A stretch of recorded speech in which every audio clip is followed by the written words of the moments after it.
Multiple Kings trade targets have been revealed in a recent report as a bunch of Kings fans have been calling for Monte McNair to make a move to bolster the bench depth on this team because frankly, the star players in Sacramento have been phenomenal to start off this season. So we're going to break down the multiple players that have been linked to the Sacramento Kings and why this is a huge opportunity for Sacramento to bolster this roster as frankly, this team is a couple of bench pieces away from really establishing themselves as contenders in the Western Conference. So we have a lot of stuff to break down in this video, but folks, before we do, folks, we are very, very close to 1,000 subscribers and still over 84% of our viewers haven't hit the subscribe button just yet. So if you don't want to miss a single thing that's going on with the Sacramento Kings team, make sure you guys hit that subscribe button because we're delivering daily Sacramento Kings coverage out here on the channel. But let's dive into it. Let's dive into what's been going on because frankly, anyone that's been on Kings Reddit, Kings Twitter, Kings different places, you've seen a lot of people calling for Monte McNair to make a couple moves to bolster the bench depth for this team. Getting some alliteration in there because, frankly, this squad, everyone wanted to get a feel for how DeMar DeRozan would be integrated. Would the star-level players be looking really good to start off this season? And frankly, the addition of DeMar DeRozan is looking like a massive steal. I broke that down in our last video for the Sacramento Kings squad, and frankly, the talent is there.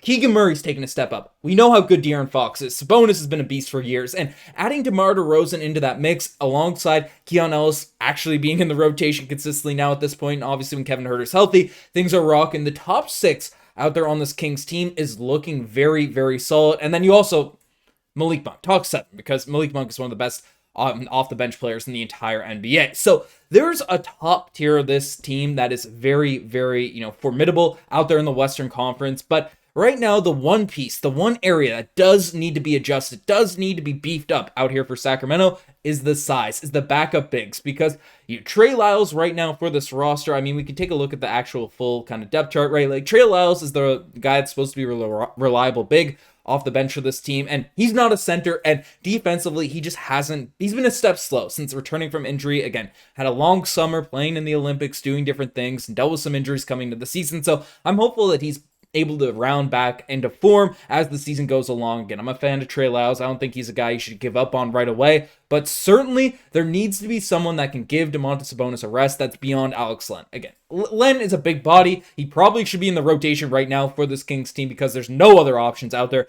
as a 7-footer that can go out there, get rebounds, anchor the defense, do different stuff. But if the Kings want to be a championship level team, the harsh reality is Alex Len, again, he's a great sort of third string insurance big man, but probably shouldn't be in your rotation as like your second primary guy off the bench at that forward position, forward center spots. It's just not something that makes sense. So essentially, this is where the reports have come out regarding trade targets for the Sacramento Kings. As basically, NFL Bleacher Report revealed 2 trade targets for the squad, and the first one is the Sacramento Kings are short on two-way threats, and the first guy that they kind of linked was Derrick Jones Jr., and they don't need to have the ball to impact the game, and that's a pretty good description of Derrick Jones, who landed with the LA Clippers after playing a major role for the Dallas Mavericks that reached the NBA Finals last season. His length, his athleticism would fit perfectly to be used, and could be, again, in a very dangerous transition attack with Sacramento. A rangy defender who's shown the ability to hit open threes on the catch, Jones would bring valuable dimensions to the Kings don't currently have. Now, this isn't specifically a big man. We'll get to one of those guys as this video progresses, but Derrick Jones Jr. does bring additional forward that plays defense, which would be a very nice sort of addition to beef up kind of the defensive line on this team, because we've seen how effective, how valuable Keon Ellis has been because he brings sort of a different style of play, a different skill set to what the regular guys in the starting lineup bring for the Sacramento Kings. And Derrick Jones Jr. provides something similar, and he was really good for Dallas last season. He's been solid for Sacramento, for the LA Clippers to start off this year. I mean, he's averaging 10 points per game, 3.6 rebounds, 1.1 assists, and he's shooting 37% from the three-point line, which is obviously, huge for this team. Huge to not be Ben Simmons out there, essentially out there at the forward spot. But obviously, the crazy stat out here for Derrick Jones Jr. right now, he is shooting 71% out there on corner threes this season, which is unsustainable, clearly, but is certainly a number that gets you excited, gets you amped up in terms of his ability to be able to take kickouts from a DeMar DeRozan, from a De'Aaron Fox, and just knock down shots at a consistent rate. Again, him knocking down threes was a big reason why the Dallas Mavericks were able to make the NBA Finals last season. Derrick Jones Jr. shocked a lot of people with his impact, and the LA Clippers are a team that signed him this season, got a reasonable contract for him, and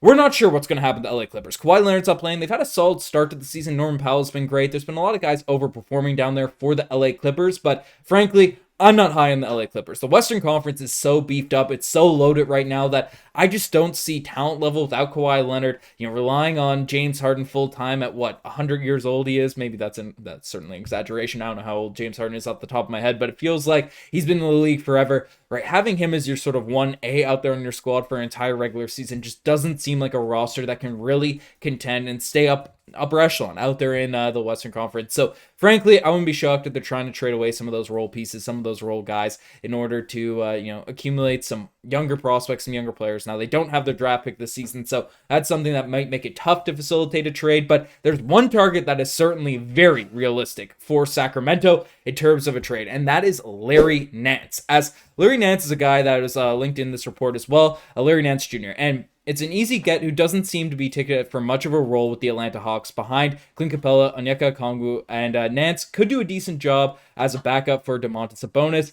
and impression him on the offensive end as hubbubly with defensive versatility. He's a decent three-point shooter who could stand to add some volume, and Nance would give the Kings a different look that they currently don't, that they currently have with the spot-up shooting of Trey Lyles and lumbering screen-setting big man of Alex Len. So again, Larry Nance Jr. is actually putting up some solid numbers this season in his limited run, his limited opportunities. 8 points per game, 3 rebounds, 1 assist per night. He's shooting 56% from behind the three-point line, 40% on corner threes. So again, that's unsustainable. That's not something that's realistic to be maintained. But Larry Nance Jr., for whatever reason, is just not getting any run out there with the Atlanta Hawks right now. You can kind of look at the most recent game, like literally just pulled this from the last game from the Atlanta Hawks. Larry Nance Jr. is a DNP out there on this game. I mean, Mohamed Ugay, he's out there getting 8 minutes, and Larry Nance Jr., for whatever reason, is just not getting run for the Hawks. And we've seen this in multiple games, despite the fact, looking at his game log, like his most recent outing where he got minutes, he got run. He had 14 points, 6 of 8 shooting,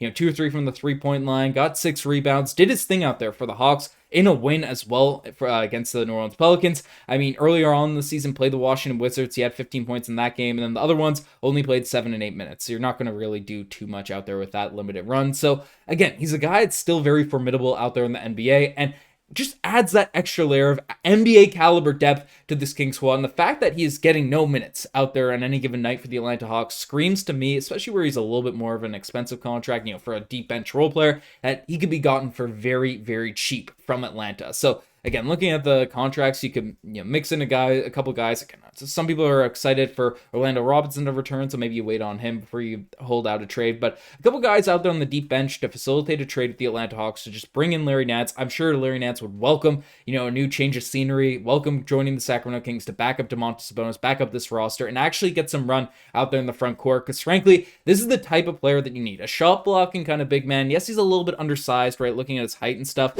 like he's not huge, but he plays a lot bigger than he is. He has a long wingspan, and he's just a vet. He's 31 years old. He's still athletic. He knocks down shots. He can finish with us a lob threat in the NBA. And during seasons when he's had the right roster group around him, he's actually been very, very effective. So again, I think of De'Aaron Fox, I think of DeMar DeRozan, I think Malik Monk can be able to facilitate and get him going a ton out there for this Kings team. So very much a guy that I think could be very cheap and very easy to acquire. Because again, there's no blockbuster moves needed for the Sacramento Kings right now. The Brandon Ingrams, Zach LaVines, they steal all the big headlines in terms of what everyone's saying about Sacramento. But frankly, it's really just getting a formidable guy off the bench that plays defense and can play the forward center positions. That's exactly what Sacramento needs to beef up, to have insurance if any of the guys do get injured out there in the front court, and frankly, really just run through this regular season to have a really, really strong season for Sacramento. So let me know what you guys think about these trade targets for Sac in the comment section down below. You guys are the best thing as far. Again, we are on that goal. We are on that road to 1,000 subscribers. So